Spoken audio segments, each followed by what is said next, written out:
อู้ยไก่บุชันใหญ่แท้โดยเพิ่นจำมันฮีดจำเนี่ยจำฮีดของเรียบร้อยเลยเนาะไอ้เนาะเฮือนเบาโนฮักกะมาเฮือนไม่โดยโอเคเราคือว่าแล้วเราถามบ่แม่นคือเฮาถามเด้โดยป่วยแล้วเนาะแม่เราถามในเวลาเรามาเฮือนใหม่นะโดยเป็นบ่จำก็บ่ได้มันเป็นฮีดแม่นเดี๋ยวถามมาเดี๋ยวก็สิยากอีกลูกไข่ไล่พญาติมาอีกโอ้ยบ่แม่นง่ายพี่น้องเอ้ยเราถามบ่แม่นคือเฮาถามโดยถามน้อยซ้ำน้อยน้อยซ้ำน้อยได้น้อยเนาะว่าง่ายว่าบ่แล้วกันได้ถามได้บ่จะถามที่คลองเนาะโดยเฮ็ดแบบที่คลองใส่จับดาวที่บ่บะบ่แล้วโดยเคยเฮ็ดแม่นอยู่บ้านเฮาก็จำคือกันแต่ว่าเป็นผ้าหวานมา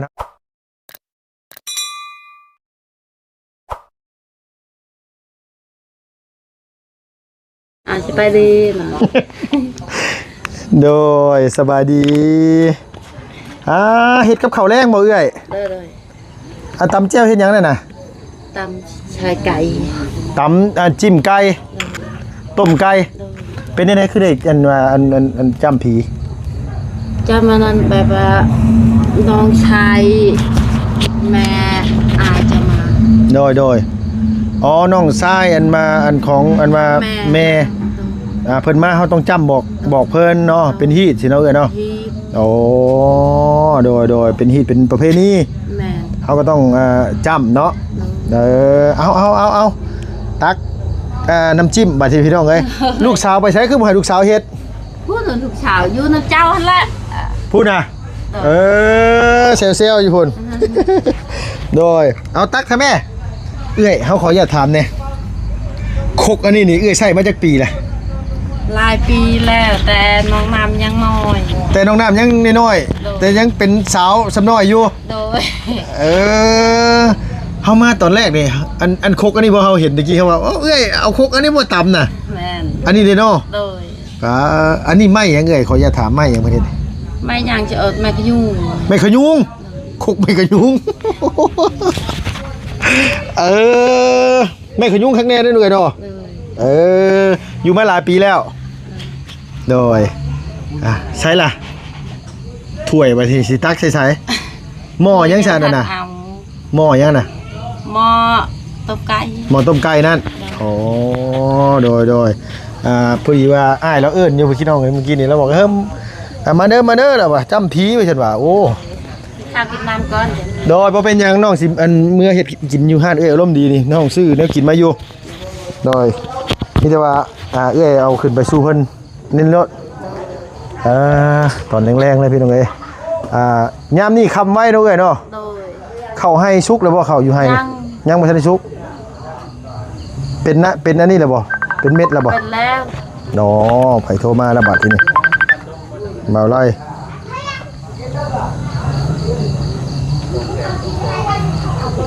โดยสบายดีเบาไล่อยู่สายอ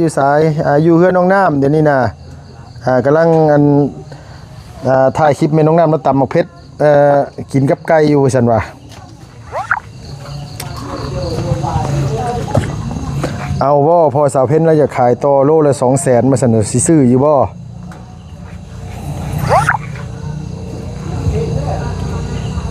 ได้ใส่หมักนาวเบื่อ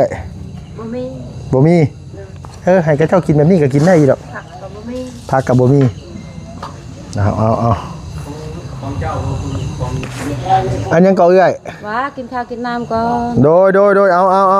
าเดี๋ยวเฮาสิมื้อหากินเองดอกบ่ยากดอกตัวนั้นน่ะโดยได้ยังกินดอกตำแจ่วโอ้ยบ่ได้อยู่ค่ำมืดจักเทื่อได้นี่โดยจำแจ่วก็บ่ได้ตำซื่อได้ตำแจ่วกินกับต้มไก่ว่าซั่นน่ะเจียวกับเจียวเผ็ดแบบต้มไก่มาแต่ใช้ไก่ชื่อไก่ตลาดบดไก่บ้านนี่นี่บ่ขมังจำที่ไม่ยังเห็นยังอันนี้นะที่อันนั้นน้องชายทั้งแม่อายจะมาคนชิวกับแบบคือเพื่อนน้องอ่อนเลยญาติผู้ใหญ่ ถ้ามีคนขึ้นมาถึงเรือนนี่เป็นจำฮีดสิบ่ อันนี้โจมมาได้บ่เสียงผู้หุ้ยอ้ายแล้วโจมมาเลยหมายความว่าแล้วเลยบ่เอ้ยจำแล้วเลยมันบ่แบบนี้น่ะ แล้ว จำแล้วแล้วก็ต้องย่อลงมาบัดนี้ เลย ย่อลงมาเลยเฮ็ดสู่ลูกสู่เต้ากิน เลย อ๋อ โตแล้วบ่นี่ อู้ยไก่บ่ชังใหญ่แท้ โอ้โต เออโดยเพิ่นจำมันฮีด จำเนี่ยจำฮีดของ เรียบร้อยแล้วเนาะไอ้เนาะ เฮือนบาวโนฮักกะมาเฮือน โอ้ เฮือนใหม่ โดยโอเค เราคือว่าแล้วเราถามบ่แม่นคือเฮาถามเด้ โดย ป่วยแล้วเนาะแม่ เออ เราถามในเวลาเรามาเฮือนใหม่นะ โดย คนบ่จำก็บ่ได้ มันเป็นฮีด แม่น เดี๋ยวถามมาเดี๋ยวก็สิยากอีกลูกไข่ไล่พญาติมาอีกโอ้ยบ่แม่นง่ายพี่น้องเอ้ยอ่า เราถามบ่แม่นคือเฮาถาม โดย ถามน้อยซ้ำน้อย น้อยสำน้อยได้น้อยเนาะว่าง่ายว่า บ่แล้ว กันได้ถามได้บ่ แต่ถามที่คลองเนาะ โดยเฮ็ดแบบอีกคอง ใส่เจาะดาวที่บ่บะบ่แล้วนะ โดย เคยเฮ็ด แม่นอยู่บ้านเฮาก็จ้ำคือกันแต่ว่าเป็นผ้าหวานบ้านเฮาเนาะว่าเสียงเนาะ หวาน ผ้าหวานมีข้าวต้มขนมมีข้าวมีหลายอย่างคือกันแหละพี่น้องเอ้ย น้ำตาลเนาะ โดย บ่แม่นใกล้เป็นโตที่เนาะ โดยแต่ว่าอยู่พี่เนี่ยเพิ่นฮีดเพิ่นแบบนี้นั่นเด้อสบายดี โดยเจ้าเอาเพราะว่าญาติเรามาให้เราขึ้นไปต้อนรับพี่น้องทั้งอันให้เราก่อนผู้เอื้อยลุยต่อบาด ชั่ว นี้ ต่อบ่บาดนี่ เอื้อยสัวต่อเอื้อยว่า โอ้เฮ็ดผู้เหนื่อย ใกล้ผู้อกบ่เสียงนี่เชิญว่าเดี๋ยวขออนุญาตมาถ่ายทำกลางค่ำเลยมื้อนี้เอาอันนี้ใกล้บ้านบ่เอื้อยหรือว่าใกล้ยัง ไก่ตลาด เอาใกล้ตลาดคือเขาจำโอ้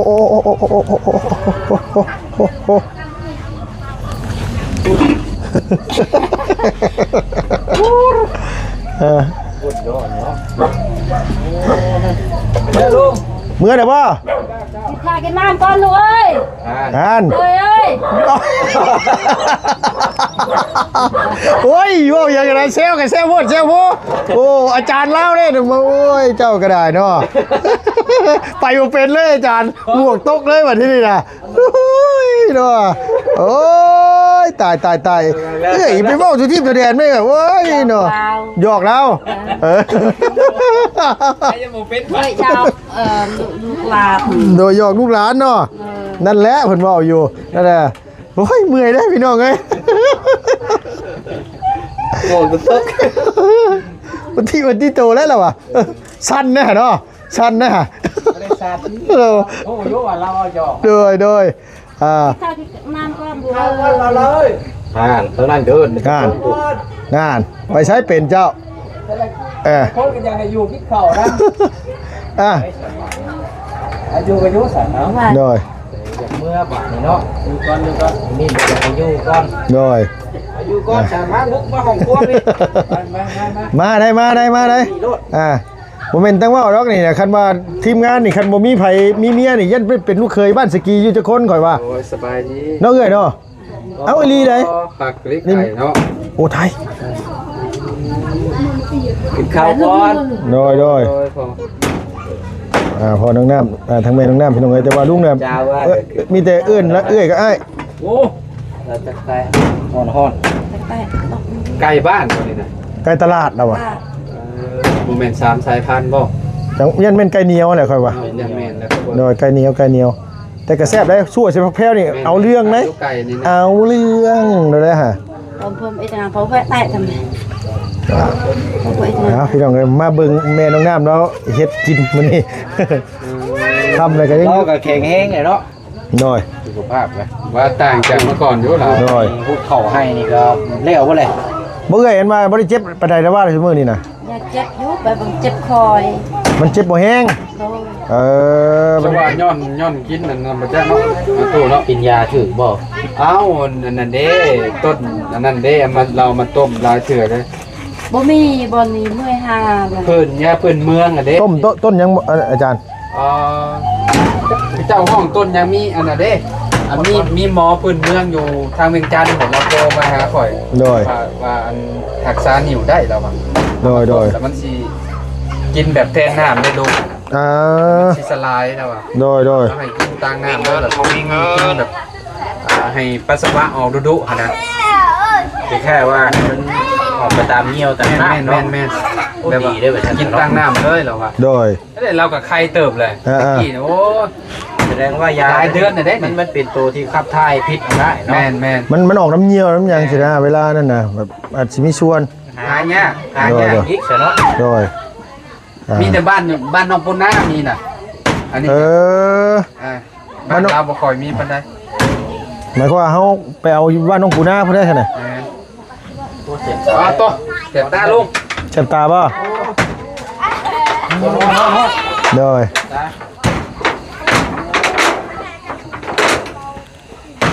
เอาได้ฉันบ่เสียงเอ้ยออกไปถ่ายอยู่พุ่นแหละ ไม่ได้ลุงเอ้ย โดยว่ากันได้พากันเมื่อพี่น้องเอ้ยพอดีว่าทั้ง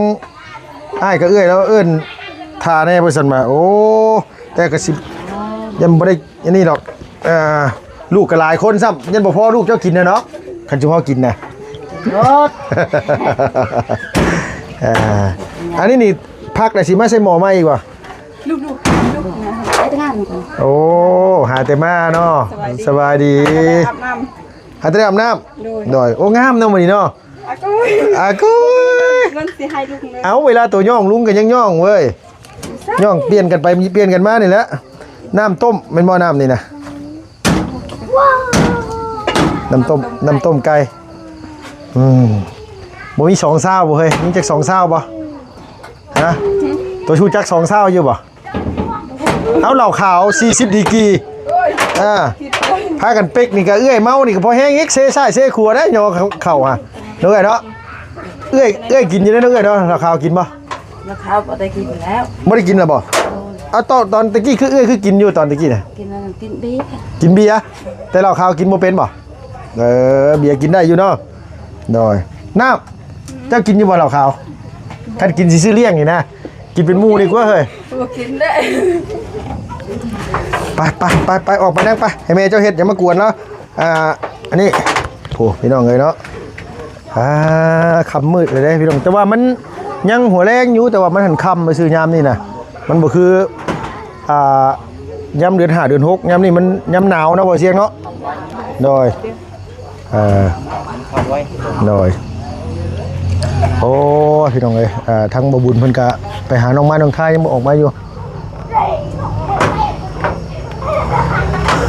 วนมาทางนี้ดอกแน่สิได้กินนี่แหละพี่น้องเอ้ยเอื้อยเช็ดได้กินนี่น่ะ จำอัน จำพักแล้วก็จำเจียวโอ้โดย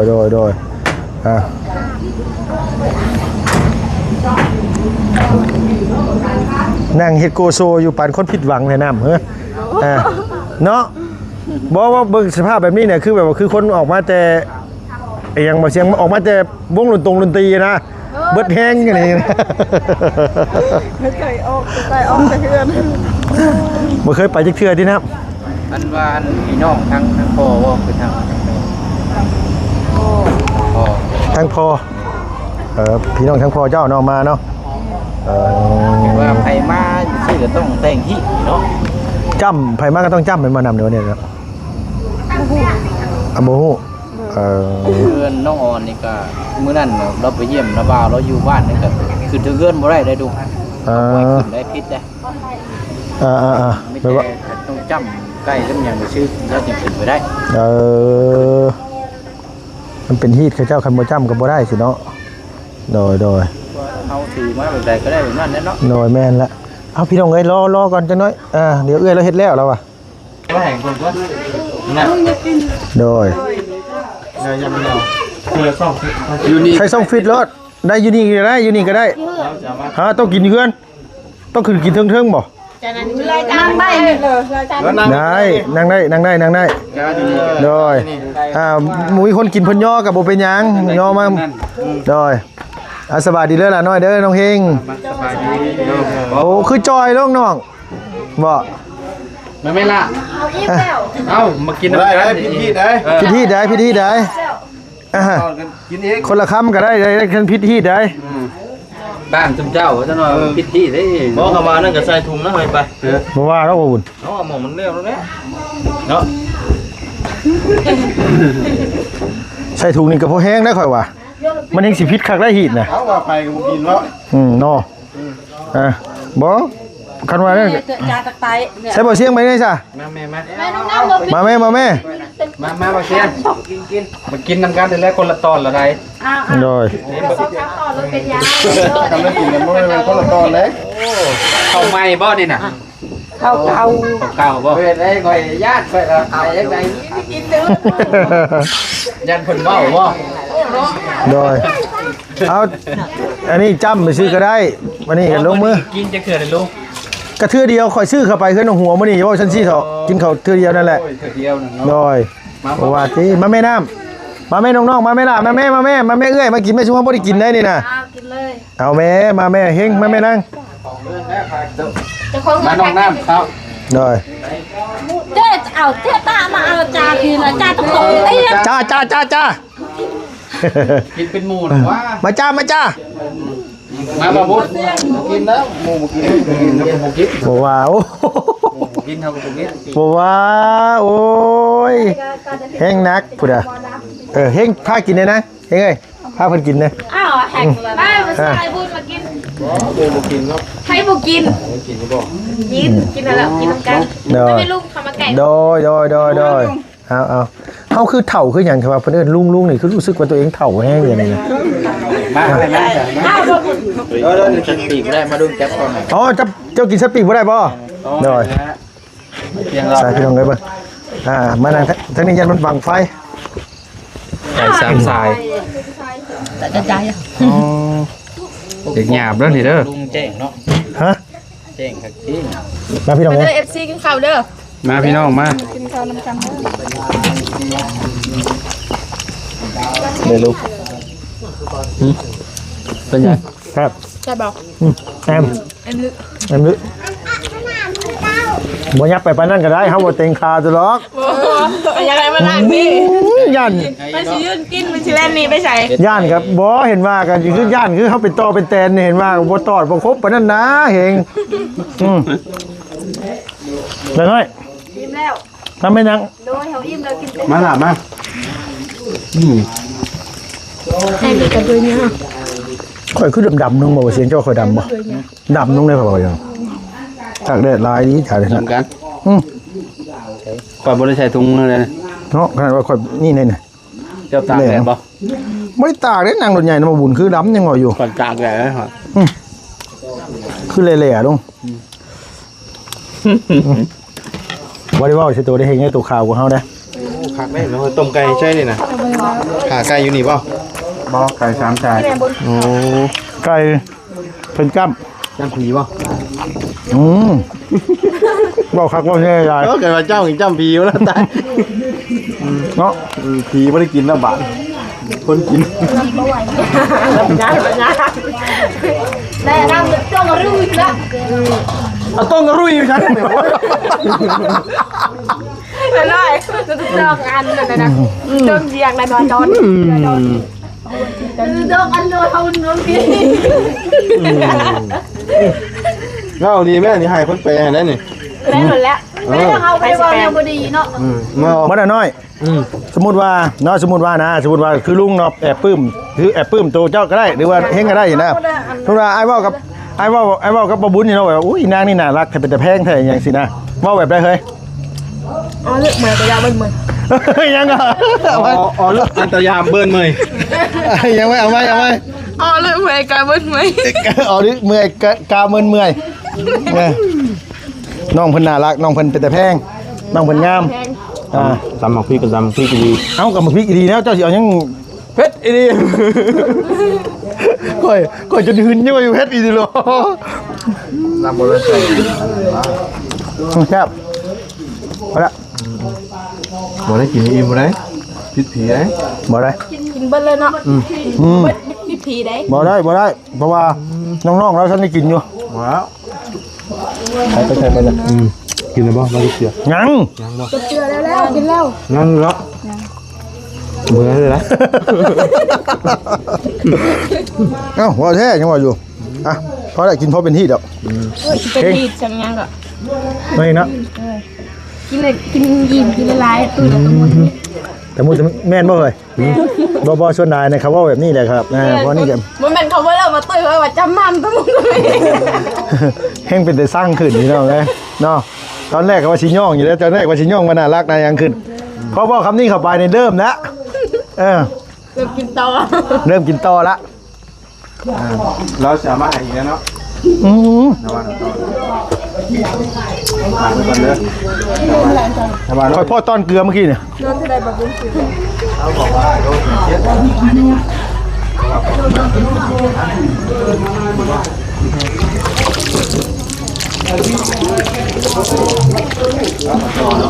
มื้อแรกเขาว่าก็สิต่อ เฮ้ยพอแล้ว มากินเลย เนาะ ยี่ตามเขา พอแล้วบ่ พอแล้ว นั่นแหละบอกอยู่อย่าเอิ้นอย่าเอิ้น ยังบ่อิ่มเนาะ จำได้นี่นะผมโคตรจำ เล่นเอาไปตู้เด้อเฮ้ยไปเก่งนมเอิ้น เอาโอเคสบายดีพี่น้องนะ คืออยู่ บ๊ายบาย ให้แบบง่ายๆได้เนาะ